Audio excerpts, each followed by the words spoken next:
Assalamualaikum warahmatullahi wabarakatuh. Yang kami hormati Ibu Zidni Husnia Fahrunisa MAK, selaku dosen pengampu mata kuliah teori pasar modal, dan teman-teman yang berbahagia. Pada kesempatan kali ini, kami dari kelompok 10 yang beranggotakan saya sendiri, Desi Isnaini Lelasana, NPM 026, dan Ersi Junianti, NPM 078, yang akan mempresentasikan hasil diskusi kelompok kami mengenai prinsip dasar analisis teknikal. Untuk pokok pembahasan yang akan kami bahas, yaitu yang pertama, pengertian analisis teknikal, yang kedua, kekuatan dan kelemahan analisis teknikal, yang ketiga, prinsip-prinsip dasar, yang keempat, adaptasi pasar yang berbeda dan investasi waktu yang mendatang, yang kelima, grafik dasar. Untuk materi yang pertama, yaitu pengertian analisis teknikal. Analisis teknikal adalah suatu metode meramalkan pergerakan harga saham dan meramalkan kecenderungan pasar, di mana di masa mendatang dengan cara mempelajari grafik harga saham, volume perdagangan, dan indeks harga saham gabungan. Analisis teknikal lebih memperhatikan pada apa yang telah terjadi di pasar, daripada apa yang seharusnya terjadi.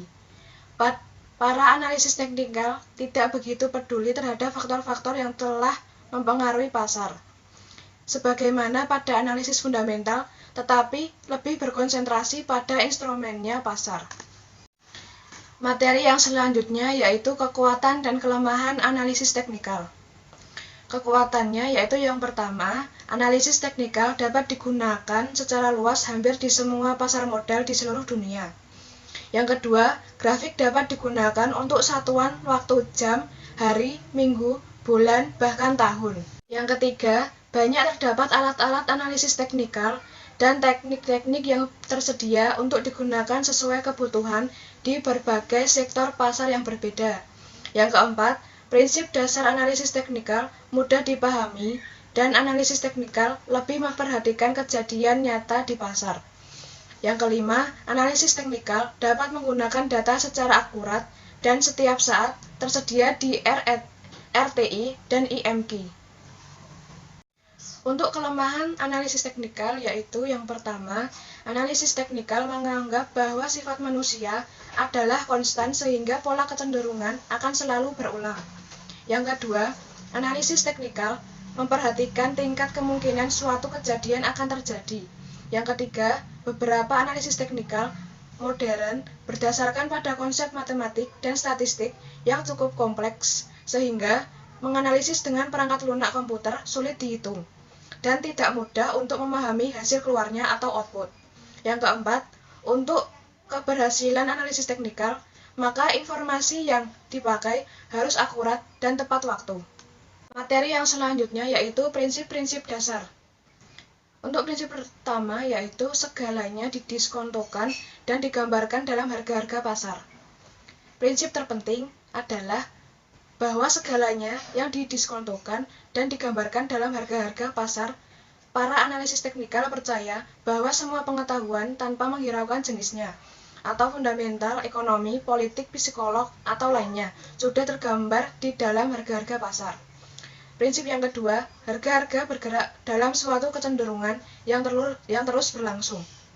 Prinsip kedua ini adalah harga-harga bergerak dalam kecenderungan dan kecenderungan tersebut akan terus berlangsung. Keseimbangan antara permintaan dan penawaran menunjukkan suatu kecenderungan dalam pergerakan. Suatu pergerakan adalah suatu kecenderungan yang tetap utuh sampai kecenderungan tersebut berhenti. Sebagai contoh, apabila harga suatu saham bergerak naik, maka kenaikan tersebut akan berlanjut sampai terjadi pembalikan yang jelas. Begitu juga jika harga saham bergerak turun, penurunannya akan berlanjut sampai terjadi pembalikan. Prinsip yang ketiga, kejadian pasar selalu berulang kembali. Prinsip ketiga yang mengatakan bahwa kejadian pasar selalu berulang kembali. Grafik harga pasar saham dari waktu ke waktu menunjukkan suatu pola tertentu yang dapat ditenggarai. Pola-pola tersebut mempunyai arti yang dapat dibaca untuk kemungkinan pergerakan harga di suatu mendatang, meskipun tidak mutlak, tetapi tingkat ketepatannya sangat tinggi. Untuk materi yang selanjutnya yaitu adaptasi pasar yang berbeda dan investasi di waktu mendatang. Keunggulan analisis teknikal adalah dapat diterapkan secara efektif pada setiap perdagangan dan investasi di waktu mendatang. Para ahli analisis teknikal dapat menganalisis saham, obligasi, komoditif, dan banyak bentuk investasi lainnya untuk membeli atau menjual peluang-peluang yang terjadi. Mereka dapat melakukan hal yang sama secara harian, mingguan, bulanan, atau interval data lainnya untuk dianalisis secara teknikal bagi rentang waktu mendatang, baik untuk perspektif waktu yang sangat pendek maupun perspektif waktu yang sangat panjang. Cara terbaik untuk menggunakan analisis teknikal tergantung pada suatu pendekatan terhadap pasar saham tersebut. Perlu diingat bahwa setiap orang melakukan investasi secara berbeda, temperamen yang berbeda, dan jumlah modal yang berbeda. Para analisis teknikal dapat mempersepsikan perdagangan saham sesuai dengan situasi investasi individual mereka. Saya Sujunianti, NPM 201331000078 akan melanjutkan materi mengenai grafik dasar. Di dalam grafik dasar ada 4 pokok pembahasan. Yang pertama yaitu grafik bar, yang kedua skala aritmetik dengan skala logaritmik, yang ketiga volume, dan yang keempat sumber data. Selanjutnya yaitu grafik bar. Ada 3 gambar. Yang pertama yaitu gambar paling atas, grafik bar. Yang gambar kedua atau gambar ke tengah yaitu grafik garis, dan gambar paling bawah yaitu grafik titik dan bentuk. Pada umumnya, para analisis teknikal menggunakan grafik bar untuk menggambarkan harga-harga suatu saham. Di dalam grafik bar, garis vertikal menunjukkan harga saham mulai harga terendah sampai harga tertinggi, sedangkan garis horizontal menunjukkan waktu di mana hari, minggu, bulan, ataupun tahun. Beberapa analisis teknikal percaya bahwa harga penutupan setiap harinya adalah harga terpenting dalam perdagangan setiap harinya. Jadi yang diplot dalam grafik hanya harga penutupannya. Grafik bar akan digunakan untuk menggambarkan informasi harga saham yang terjadi.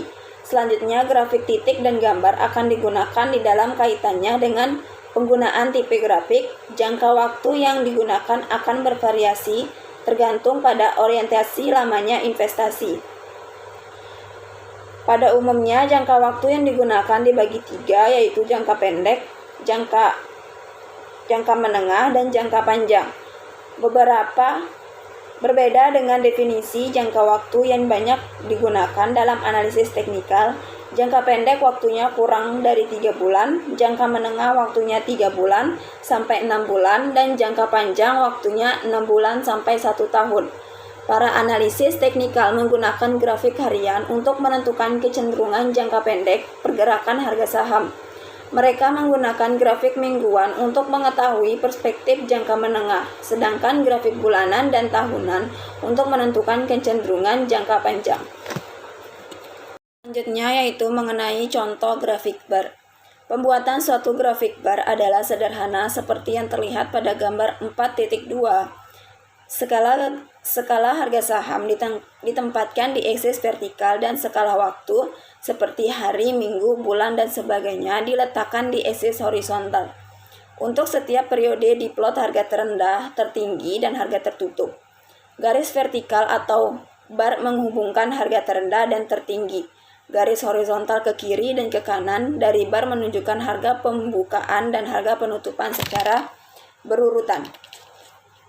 Harga tertinggi untuk hari yaitu Rp300, harga terendah untuk hari ini yaitu Rp200, harga pembukaan yaitu Rp225 dan harga penutupan yaitu Rp275. Jelasnya, contoh berikut ini merupakan suatu contoh yang menunjukkan suatu saham yang diperdagangkan selama 25 hari dengan harga yang ditampakkan dalam tabel 4.1. Grafik bar harian dari tabel 4.1 ditampakkan di gambar 4.3. Sedangkan gambar 4.4 menunjukkan grafik mingguan dengan setiap bar mewakili 5 hari aktivitas harga. Selanjutnya yaitu mengenai materi skala aritmetik dengan skala logaritmik.